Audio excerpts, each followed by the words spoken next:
Uh, why hasn't Dontre Wilson been more involved in the offensive game plan, and what does he have to do in the games ahead to put himself in a position to maybe be more involved? I think up until the Northwestern game, we had kind of progressed him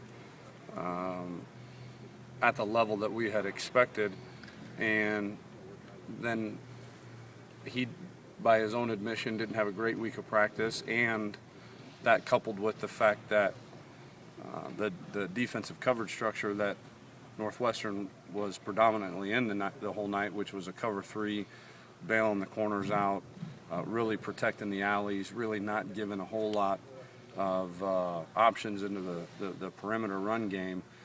It just didn't work itself out to the way that we had hoped, and then obviously Carlos got hot, and so every time Dontre touches the ball, Carlos doesn't. It's one less touch for him. So I think we'll make a concerted effort this week to increase his role. I think the biggest thing is he's got to be able to go in the game and play different positions and it not be a red flag that, hey, this guy's either getting the ball or getting faked the ball. He's just got to go out and be a regular guy, whether it be a slot receiver or whether it be in the backfield. He's got to be able to be trustworthy enough to put on the field and say, he's just a guy running a route. He's not, hey, red flags, bells and whistles, look at here, because started getting to the point the second, third, and fourth week of the season where he ran on the field, and the entire defense was pointing. There's number one, there's watch number one, and you saw defenses change and all that stuff. So we got to make sure that doesn't happen. But he's still the fastest guy on the field when he's on there, so they're going to notice he's, you know what I mean? Yeah. But you want him to be an every down kind of. Maybe not every down for him, but but yeah, he needs to be able to play on downs where he's not getting the football, and that will hopefully then draw less attention to him when we do try to get him the football, and it'll make that job a little bit easier. What was it like watching Carlos Hyde Saturday night sort of do his thing in the second half on the offensive line? Did you feel hamstrung or did you feel powerful? What's the feeling like when you're kind of running those plays and they're sort of dominating? Well, the hamstring certainly not. No, I meant, yeah. No, I was happy for him. I was happy for the O-line. I think early in the game, we were getting yards, and so we kind of knew that we could block them. We knew that we could do some things. We did a poor job in the red zone in the first half, and we turned the ball over. And so we knew very early on what the O-line was capable of doing, and then it was just a matter of trying to find. I think he had 10 or 11 carries in the first half, so it wasn't like he was non-existent. But we made a conscious effort in that second half to say, we're moving him up front. He's playing well and seeing things really well, so let's continue to feed him. Tom, can you talk about how your relationship with Braxton has played out over time? Because the way you described it and something that I read sounds like it's a constant work in progress.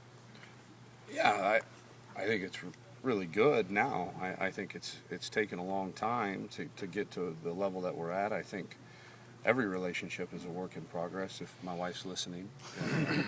But every relationship is always a work in progress. You're never where you probably want to be, and so. But it was hard at first because I think, like I've said before, it was I was his fourth coordinator in 4 years or whatever it might have been, and so it's a give and take in terms of trust, and so. I earned his trust and he earned mine, and then slowly but surely that starts to snowball. Was there a concern that, he went months with a fairly significant change in his family situation and without you hearing about it, correct? Yeah.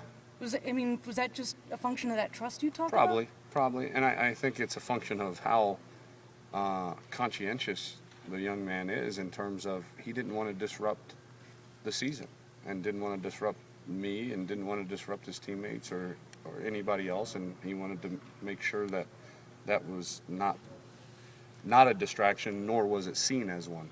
How did you come away with his performance on Saturday? At the 3 turnovers, but after that led you to 3 touchdowns down the stretch to win the game.